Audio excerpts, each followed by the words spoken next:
These are the scenes in Madrid as Spain book a place in the World Cup Final, defeating France by 2-0. It will, of course, be New York. They'll be hosting that final on Sunday. Many thought it'd be France, but indeed it is the European champions who eliminate the favourites to go through, looking for their second ever World Cup. This how things stand then. Spain are in the final. But tomorrow it's the little matter of England against Argentina to see who will face them at the MetLife on Sunday. Welcome in to the ESPN FC studios. Look at this for a lineup. Champions League winners, World Cup winners, Craig Burley. Craig Macker, Frank Leboeuf, Santi Solari, all alongside me to reflect on what we saw go down in that semi-final. Spain defeating France by 2-0. Wow. Spain dominated right from the start. We'd seen Lamine Yamal win a penalty, Arrasabal convert it, and a beautiful team goal would see Pedro Porro guarantee the victory for Spain, who thoroughly deserved this victory, who dominated from the start, and are through to the final, Craig, very much on merit. Well, definitely the best game of the tournament. Surprised a little bit by France. How not until the end they never really threatened Unai, particularly in the first half. But Spain, we know they're good on the ball, but they've been super organised defensively this tournament. Only one goal, that was the game against Belgium. And for the most part of this game, they looked solid tonight. A really professional performance from Spain, some good goals, and really nullified the Dembeles, the Michael Olise. You know, guys that have Kylian Mbappe, guys that have lit it up for France when they've been struggling, guys that have lit it up for the clubs. On one of the biggest of days, just didn't turn up. Well, you've got to give Spain a lot of credit for shutting them down. But I have to say, I'm surprised that it was as easy as it was in the end for Spain. Those stats actually flatter France because they were actually quite close, possession, shots on target. But as Craig rightly said, Spain dominated the game, didn't they? France got a couple of efforts near the end of the game, but in general, Spain were excellent, and to nullify France, who have, as you said, who've been scoring 3s and 4s and 2s and 3s every single game, you thought they'd just come today and exploit the Porros, the Koubarsis, the Laporte, of course, who's playing in Saudi Arabia, but they made us all look like fools. I thought everybody thought France would get to the final, and Spain were incredibly dominant today. Very, very good performance from Spanish. Before that final, there was a debate in France. If France didn't win the World Cup, would it be a failure or a deception? And I would have gone, say, if you play a good game, if you give 100% and you hit the post 3 times and you lose 1-0 on a penalty shootout, it can be a deception. But today, it's both of them. Because that was a failure. That game wasn't a good game. As you said, Spain deserved 100% to win. We didn't see anything coming from France being good. I think we can't find any chances that they could score. Maybe the Doué at when Unai Simon stopped the shot. But otherwise, Spain were above France everywhere, and that's why you want to say hat off to the Spanish team. And you go back, yeah, disappointed, but you have to learn your lesson. It's hard. The World Cup is hard because, yeah, you don't need to run fast, at the beginning if you slow down very close to the final. And it's what happened to the French team. De La Fuente got everything right. Yes. Didn't he, Santi? You take a look. You've got Pedri on the bench for crying out loud. Amazing collective. Well, that is the coach taking a risk and believing in what he's doing. But it's an amazing collective effort from Spain. Towards the tactical aspect of the game, because they dominated, not from the beginning. I think the first 15-20 minutes, France pushed forward. They were pushing with the fullbacks, Digne and Koundé. But then, after the first mistake that France makes, and one of the first incursions from Cucurella on the outside, that he crosses a mistake, a childish mistake, that punished very, very heavily France, because once Spain it's on top of you with one goal, and with that kind of possession of the ball, it makes it much more difficult. Yeah, the first goal was incredibly important today, and it was a penalty, obviously. Yeah, it was a definite penalty, but it was but it was fairly amateurish, wasn't it? Going up in the air, not looking where you're clearing your lines. That effectively changes the game in a game of this magnitude, with such fine margins to give a penalty away and go behind, you thought. But then there was no response really from. No, and it could have been. Sorry. Yes, it's okay, it's okay. It could have been worse. You know, Olise could have been red carded as well because of the tackle from behind. Even if Maka thinks no. Nope. No, well, he played in England. I did too, but I was making the tackle. He was crying, but he, at that time, whatever. But that could have been worse. And yes, that's the thing that I can't stand is the fact that we didn't have any reaction. That maybe because Spain has a real thought about what they have to do on the field. That is very solid. Without the ball. Yeah, without the ball. They know exactly what they have to do without the ball. They for sure know what they have to do with the ball. France, you just wait. Normally it's what it is, the patient. You have a tactical defensive action, let's say, wait for them, and then in transition, go fast. But we didn't see that. Once you're losing, you don't get to get so many transitions because it's the other team that has the ball, and defensively, Spain was absolutely perfect. Oh, perfect. When I mean defensively, I don't mean the defenders. I mean the whole team, the midfielders and the attackers too, because the effort from Oyarzabal and Olmo to cover the triangle with the goalkeeper and the two centre backs, and doing it perfectly. A very good high pressure with a very good high line from defending that showed. In the 36 minutes, I think there are a few, 2 or 3 plays in a row in which Mbappe tries to run behind the back and he gets caught offside. And I think those plays show how well trained is. If you said Kubasi and Laporte, yeah, that's what I meant. against this front four, you'd have said they're going to get caught running in behind. They're going to get caught, but they rarely put themselves in a bad position. True. That they left themselves so much. They squeezed. What was France's best chance? Do it. Doué when the goalkeeper's out. But Spain squeezed the game, but not crazy. No, but with every player, with the midfield. With Rodri, and they squeezed the game, but they made sure they didn't leave like almost a whole half. But then you have the goalkeeper, one chance with Mbappe running behind the back. The goalkeeper Unai is in a very good position. So this is a system. That's a team effort. Exactly. That's a real team effort. But I have to say, I'm sorry, but I didn't expect Laporte to be at that level. Playing in Saudi Arabia and being French. No, but he's lucky he's not French now. Well, you know, we say that about Olise. Awful third, fourth playoff. Yeah, we said that about Olise at the beginning of the World Cup. So no, we are. It's a backup, but really. What Laporte did with Kubasi was absolutely fantastic. And I feel that he needs somebody like that next to him at Barcelona. Let's give that experience. Let's give Cucurella and Porro to. Oh, yes, perfect. Because when Porro plays for Tottenham, he's very inconsistent. Yeah. But he looks much better in this. Oh, he's been fantastic. Spain side. But you talk about big decisions from De La Fuentes. You know, and we talked about Roberto Martinez in Portugal and Ronaldo and how he sort of bowed to Ronaldo. You know, he's 40-odd years old. You got to make a big decision. He started with Fabian Ruiz. He then benched him for Dani Olmo. He then brings in Moreno, particularly off the bench. He then drops Pedri. Yep. This is a coach with a lot less experience than Roberto Martinez. Yeah. A lot less experience, and so he's made these big less calls. Experience professionally, but De La Fuente yes. Huge experience. Yes, I mean in terms of the professional ranks. Yeah. I know he's coached, a lot with. But on another hand, that's a big call with Pedri over the last couple of games. Yeah, but on another hand, you really have to question Didier Deschamps why he decided to put back to Tchouaméni, where Tchouaméni just came back from injury. When you had Koné, we were the best French player in the knockout game before, and you wonder, so why do you change that? Why do the guy is always on top of it when he has the ball? Koné always go forward. Where we know Tchouaméni can slow down the game a little bit, of course maybe defensively is better because he played for Real Madrid. Maybe he knows the Spanish players more or in a better way. But I didn't understand that move.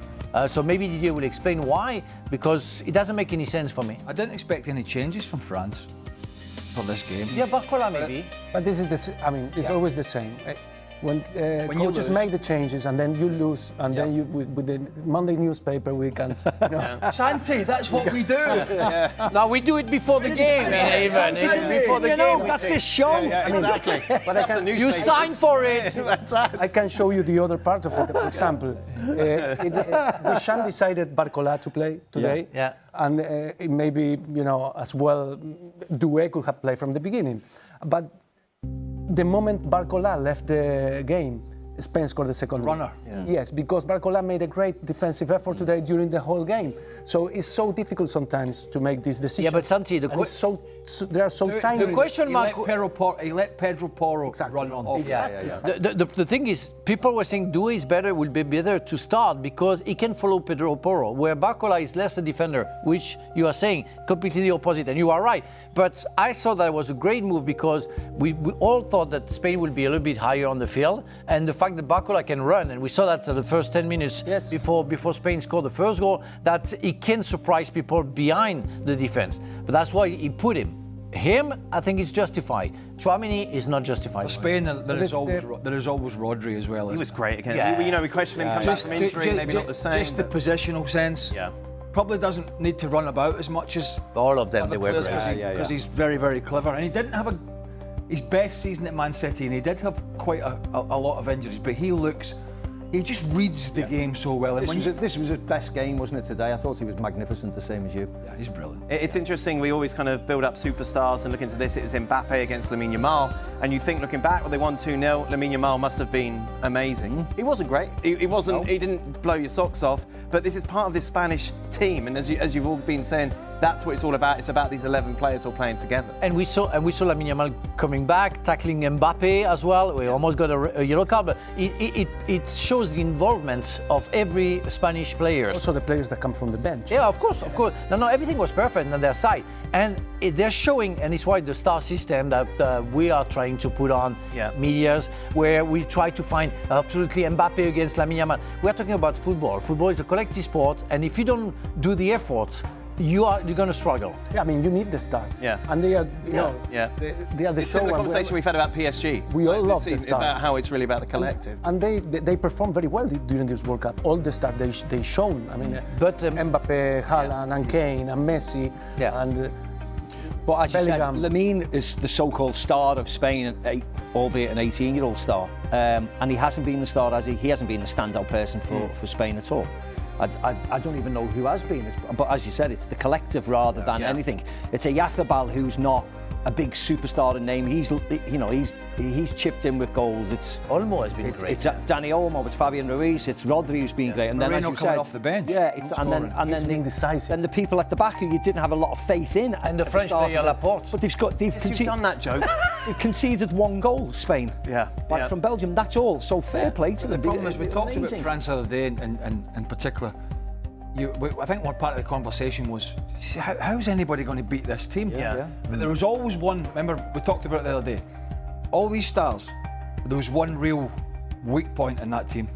Luka Dean, left back. Well, Jules Koundé as well on the right side, that was complicated too. Yeah, but we felt that even though it didn't really work out with it being Lamine Yamal taking him to the cleaners, that side was a problem. But why did we see their stars not shine today? Like, we were so excited about seeing Elise at this World Cup. He started well. But Olise has been kind of absent for the past 3 games. Yeah, didn't do much Since the today. Paraguay we Belly today as well. Yeah. Did he do It's just Spain are very, very good, aren't they? They're the European champions 2 years ago for a reason. Why did we forget that? Well, I think we forgot it because they were quite lethargic when they drew 0-0 the first game Yeah, of the season. Curaçao. Yes, when they were awful, weren't they? And you thought, oof, I don't know whether they've got it in them this year. And then suddenly, as they progress, they play better teams and their level of performance improves. It's as if they start to click into gear. Right, quarterfinals we'll win. Semi-finals, who we're playing? We're playing the best team in the world. Right, we'll raise our game again and we'll beat them. And then coming into the final, they're going to be huge favourites again. Whether they reach this level, they mightn't have to reach this level because they're playing lesser teams in an England or an Argentina. But they've certainly just gone through this competition without breaking sweat, really, haven't they? Receiving just one goal is amazing. Yeah, it's crazy. We thought because we were questioning the team that they played against, but they just have proven today that they were in fact ready. Yeah. He was. But Okay, you know what he said? He questions everything. Well, he questioned. You know what he said? Oh yeah, we're all dancing on the table. Yeah, Yeah, yeah. They win the World Cup after they beat Yeah. Drew Carousel. Well, I told you after that Saudi Arabia. Yeah, You know what- Saudi Arabia To 3-0. hurt me more, he said, have you seen that the French did worse than Carousel? Yeah, but it's true. Carousel did a better job against Spain than your lot did. Sure. Individually, who disappointed you today? The front four? Yeah. At first. And of course, yeah. Why? Why? Well, because we didn't see them. Is it just because Spain did a job? Well, maybe, but if you are the player that we say they were, you should be able to lift up your level. And they switched off altogether. Dembele was kind of lost. Michael Olise making wrong choices, making bad passes, which is absolutely the opposite of what we have seen so far, and that was painful. And Barcola did try to do what he could do, but we saw the way he didn't do better. And Mbappe, that was kind of average for a player like him, and that was sad to see them like that. And after that, yeah, of course you have to talk about Dean, where you have to head the ball away, be secure, don't try to do that. And that was the beginning of the end for them. When it gets to the knockouts, not that I would know, being a Scotsman, as you, God, that was a long time ago, wasn't it? yeah, as we always get knocked out. But when you get to this stage, or you get to the knockout, you're only, as good as you've been, you're only one sort of bad or average performance away. Exactly. Or one mistake. Yeah. Because you have to do everything right, and then you don't have to commit the mistakes. So today Spain didn't make any mistakes, and France made a mistake. Just as the other day, for example, Belgium made a mistake, and it was perfect towards the end, and then Courtois got injured, and then there's a mistake, and Bellingham takes advantage of it. And against it happens in the Champions League, it happens in the World Cup at the highest Knockout level. stage, You talk about Elise, incredible, It's great, details. Kane, brilliant. Champions League comes around, PSG go and knock them out. Yeah. World Cup comes around, Elise, fantastic. Kylian scored all these goals, and when the push comes to shove, there's somebody out there who collectively are just better than you, aren't they? And that's what it is with Spain. When Luis Enrique left the Spanish job, and De La Fuentes was hired, as you rightly said, he was coaching the 21s or the 18s or 20s, the younger players. I suppose in Spain there was maybe a lot of eyebrows raised or questions asked. He's been unbelievable, hasn't he? Yeah. Not only has their football been good, it's not been as sort of possession-based as it used to be. It's been not so much in this tournament. It's been getting it forward a little quicker, getting it into the front guys a little quicker. They've been brilliant. But this is something that Spain does very, very well in the youth level and in the international, the federation that keeps the same coaches for a long time in the under 21, under 19, under 16. So they get to know all the players since they are very, very young. So De La Fuente knows all these players since they are kids. So that makes a difference when they grow up and they play all together. And they trust them, Yes. Well, and you can see that because he gets the best out. All of these players, like today, were playing at such a high level compared to what we saw with France, where they obviously weren't. But again, since when did Spain play very, very well today? Since the goal. So you have to do everything right. You have to work a lot for it, and then you don't have to commit the little mistakes and that make the difference in this game. I think we shouldn't be too hard on Didier Deschamps. I mean, That's what I mean. Won the World Cup in 2018, finalist in the 2020. No, because we are questioning. We haven't mentioned No, but we are saying that De La Fuente. questioning changing the starting 11. We haven't mentioned Didier Deschamps at all. No, but I felt you had something behind, you know. And process- De La Fuente is doing great, you know. No, but We give the guy some credit. No, and I'm okay with that. So we're not analysed France? And I don't try to defend. I'm not Deschamps' advocate. So You were the one who brought it up. the French Yeah, process you're has right. been amazing. yeah, no, but it's what I say. I only one game, one mistake, and everything collapsed. And that's crazy because with all the things that Didier Deschamps did since 2014, building up that team. You were talking about De La Fuente knowing these players. Didier Deschamps knows those players very well as well. And that's just sad to finish that way. You want to lose and you're ready to lose because that's football and it can happen. But that way, It was a non-game. It's so frustrating.